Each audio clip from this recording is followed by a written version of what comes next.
जय माँ इंद्राक्षी, जय अम्बे। इंद्राक्षी धाम में दर्शकों आप सभी का हम हार्दिक स्वागत करते हैं।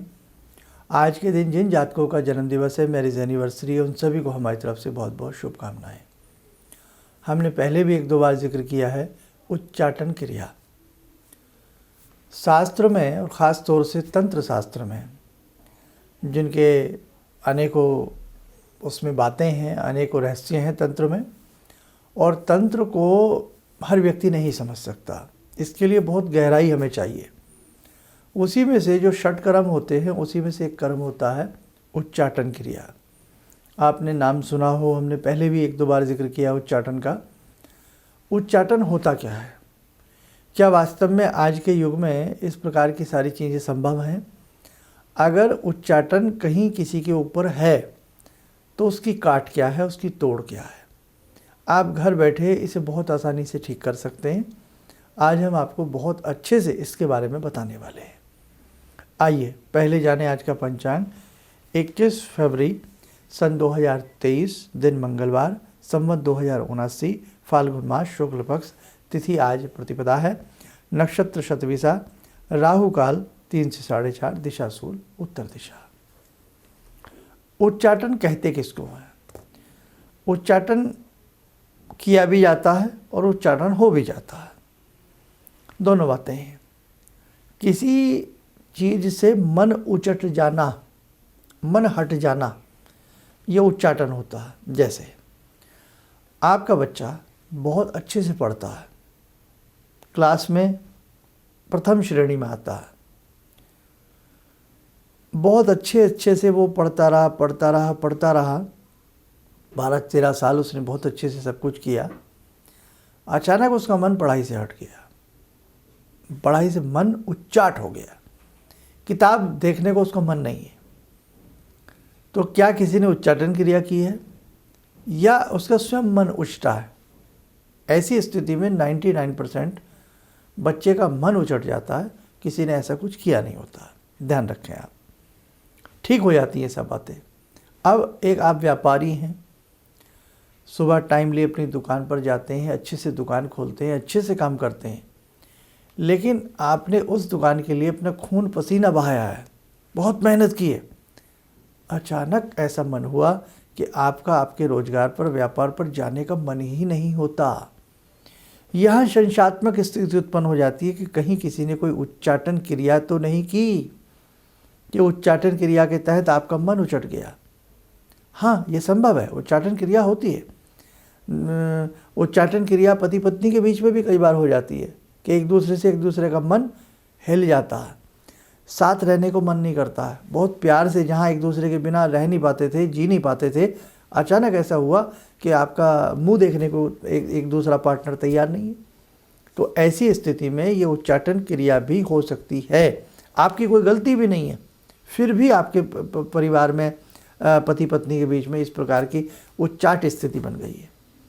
व्यापार पर आप समझा के थक गए अपने बेटे को या पति को या जो भी, लेकिन व्यापार पे जाने का मन नहीं है, बस पड़े हैं, मन उचट गया। कई बार व्यक्ति खुद भी कहता है, न जाने मुझे क्या हुआ है, मेरा मन ही नहीं लगता। कई बार तो परिवार से, घर से, परिवार के लोगों से मन लोगों का उचट जाता है कि साहब बाहर हंसते रहेंगे, खेलते रहेंगे, घर में आएंगे मन उचट जाएगा, जी करेगा घर में मत रहो, भागो यहाँ से, निकलो यहाँ से। तो ये उच्चाटन क्रिया होती है। स्वतः भी मन उचट सकता है, कई बार काम करते करते मन ऊब जाता है, मन स्वतः भी उचट सकता है, दोनों बातें ध्यान रखना। लेकिन कुछ ऐसी स्थितियां हैं कि पति पत्नी के बीच का रिश्ता प्रेम भरा रिश्ता होता है और अचानक मन ऐसा हो जाए, पत्नी का या पति का, जो कहीं कोई कारण भी समझ में ना हो, वहाँ कहीं ना कहीं संशयात्मक स्थिति आ जाएगी। वहाँ हो सकता है कोई उच्चाटन क्रिया का वो परिवार शिकार हुआ हो। घर में जाते थे, बहुत प्यार से घर बनाया, सपनों का महल बनाया, लेकिन मन ही नहीं लगता। ऐसा मन उस घर से उचट गया है, घर में जाने को मन नहीं करता, घर में रहने को मन नहीं करता, किसी से बात करने को मन नहीं करता। तो इस प्रकार की उच्चाटन क्रियाएँ तो संभव हैं, लेकिन वहाँ भी आपको हकीकत, रियलिटी जानना पड़ेगा कि आप वास्तव में इस प्रकार की कोई उच्चाटन क्रिया किसी ने की है या स्वतः व्यक्ति का मन ऐसा उचट रहा है। तो इस प्रकार की चीज़ें अक्सर सामने आ जाती हैं। ऐसे ही होता है सम्मोहन, वशीकरण, बहुत सारी चीज़ें हैं। हम इनसे बचे कैसे? पहली बात, आपने जिसके ऊपर भी ऐसा आपको लगे, आपको स्वयं के ऊपर ऐसा लग रहा है या बेटे के ऊपर लग रहा है, परिवार में किसी के ऊपर ऐसा लग रहा है, उनके नाम से संकल्प लेकर के अच्छे से संकल्प लीजिए और 108 पाठ सिद्ध कुंजी का स्तोत्र के पढ़िए। आपने सिद्ध कुंजी का स्तोत्र जिन्होंने भी पढ़ा, उसमें स्पष्ट आता है ना मारण सम्मोहन उच्चाटनम, आता है ना। यानी कि जो सिद्ध कुंजी का स्तोत्र को अच्छे से पढ़ता है उसके ऊपर मारण, सम्मोहन, उच्चाटन जैसी क्रियाएं लागू नहीं होती हैं। तो संकल्प लेके 108 पाठ आप सिद्ध कुंजी का स्तोत्र के उनके लिए पढ़िए। और सिद्ध कुंजी का स्तोत्र के बीच में जो मंत्र है, अथ मंत्र, ठीक, जो मंत्र है नीचे की 3 लाइनों वाला, उस मंत्र की रोज़ एक माला करिएगा। अब 108 आपको पाठ करने हैं, रोज़ 11-11 पाठ कर लीजिए। 11 पाठ 1 माला, 11 पाठ 1 माला, और आप इसको 10-11 दिन में अच्छे से पूरा कर लेंगे। और जब करें, अगर स्वयं अपने लिए कर रहे हैं तो कुछ भी रखने की आवश्यकता नहीं है, भगवती का ध्यान करके धूप दीप प्रज्वलित करके आप करिए। नहीं किसी दूसरे के लिए कर रहे हैं तो सामने कोई भी खाद्य पदार्थ रख लें, मिष्ठान रख लें, दूध रख लें, कुछ भी रख लें, या जल रख लें, उसमें इलायची डाल के, वो जल इलायची वाला जो जल है वो पीने के लिए उसको दिया जाए जिसके ऊपर आपको लगता है इस प्रकार से कुछ हुआ है। एक बात। दूसरी बात, उसी व्यक्ति के नाम से 108 हनुमान चालीसा पढ़ी जाएं। तो पहले आप क्या करें, अगर सामर्थ्य है तो सिद्ध कुंजी का स्तोत्र 108 बार और 108 बार हनुमान चालीसा का पाठ उस व्यक्ति के नाम से करिए, आपको फ़र्क ज़रूर लगेगा। उस व्यक्ति को कहीं ना कहीं हनुमान जी के किसी विशेष यंत्र बनवा करके पहनाइए, यदि वो नॉनवेज नहीं खाता है तो, या भगवती दुर्गा का वीसा यंत्र प्राण प्रतिष्ठित करा करके छोटा सा भोजपत्र पर बना करके दाहिनी बाजू पर या गले में उसको पहनाइए, उससे राहत मिलेगी। और यदि आपको लगता है ऐसा हम कुछ भी नहीं कर पाएंगे तो फिर किसी विद्वान व्यक्ति को उस व्यक्ति की जन्मपत्रिका दिखाइए, हाथ की रेखाएं दिखाइए और दिखा करके पूछिए कि उच्चाटन क्रिया कितनी पुरानी है भी या नहीं, कहीं हमारा वहम तो नहीं। तो इस प्रकार से ऐसे ऐसे रहस्य छिपे हुए हैं जिनके बारे में शायद अभी तक आपको मालूम भी नहीं है कि ऐसी ऐसी क्रियाएं भी क्या आज के दौर में भी संभव है। तो आइए जुड़ते हैं आज की ध्यानमाला में। भगवान श्री राम का ध्यान करें, सभी के कष्ट भगवान श्री राम की कृपा से दूर हों। ओम रामो राजमणि सदा विजयते, रामं रमे संभजे, रामेण विहता निशाचरचमू, रामाय तस्मै नमः। रामानास्ति परायणं परतरं, रामस्य दासोऽम्यहम्। रामे चित्तलया सदा भवतु मे, भो राम मामुद्धर। राम रामेति रामेति, रमे रामे मनोरमे, सहस्रनाम तत्तुल्यं, राम नाम वरानने। आदो राम तपोवनं दिगमनं, हत्वा मृगं काञ्चनं, वैदेहीहरणं जटायुमरणं, सुग्रीवसंवासनं,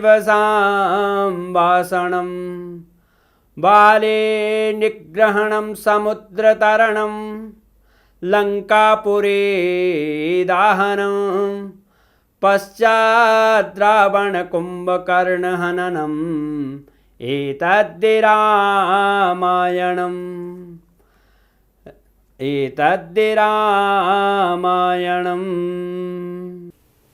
कवच बना लें, ध्यान करें, राम जी का शुभ आशीष हम सबके ऊपर बरस रहा है।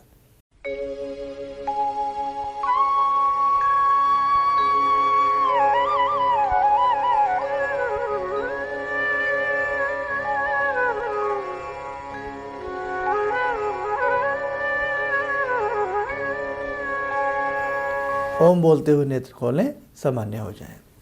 देखो साथियों, आज के इस अंक में हमने 2-3 उपाय आपको बताए हैं। आप उन्हें करके देखें, आपको राहत जरूर मिलेगी। ईश्वर न करे कोई व्यक्ति इस प्रकार की क्रियाओं से गुजरे। अब क्या मारण भी संभव है, क्या वशीकरण भी संभव है, क्या स्तंभन भी संभव है, बहुत सारी ऐसी चीज़ें हैं। लेकिन ध्यान रखना 99% ऐसा नहीं होता है, सिर्फ 1% ऐसा होता है। ध्यान रखना मेरी बात। 99% हमारे मन का वहम होता है या हमें कोई वहम में डाल देता है। इसलिए अपनी विल पावर बढ़ा करके रखना, अपने काम पर ध्यान से जाना, काम ध्यान से लगाना, मन लगा करके करना, अपने मन को समझा करके करना, फिर कोई उच्चाटन क्रिया आपके ऊपर तब भी हावी नहीं हो सकती। और वही वाली बात है भैया, मन के हारे हार है और मन के जीते जीत है।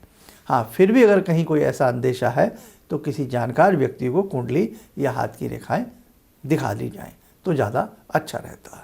आप स्वस्थ रहें, सुखी रहें। इन्हीं शुभकामनाओं के साथ हम अपनी वाणी को विराम देते हैं। जय जय अम्बे। वो वश्यमुखी राजमुखी स्वाहा वाला जो बताए थे सर आप, तो जो प्रयोग करना करके तो मैं प्रयोग अक्सर करता हूँ, बहुत अच्छा मुझे फायदा मिलता है, बहुत फल मिलता है उससे मुझे। किसी भी समस्या के समाधान के लिए मिले प्रसिद्ध हस्तरेखा एवं वास्तु विशेषज्ञ प्रोफेसर धर्मेंद्र शर्मा जी से। नोट: शिविर में भाग लेने हेतु एवं व्यक्तिगत रूप से मिलने के लिए कॉल करने का समय सुबह 10 बजे से शाम 6 बजे तक। हमारे विभिन्न ज्ञानवर्धक कार्यक्रम देखने के लिए आप हमें अभी सब्सक्राइब करें, बेल आइकन को प्रेस करें ताकि आप देख सकें हमारा कार्यक्रम सबसे पहले। और अधिक जानकारी के लिए फेसबुक पेज को लाइक करना न भूलें।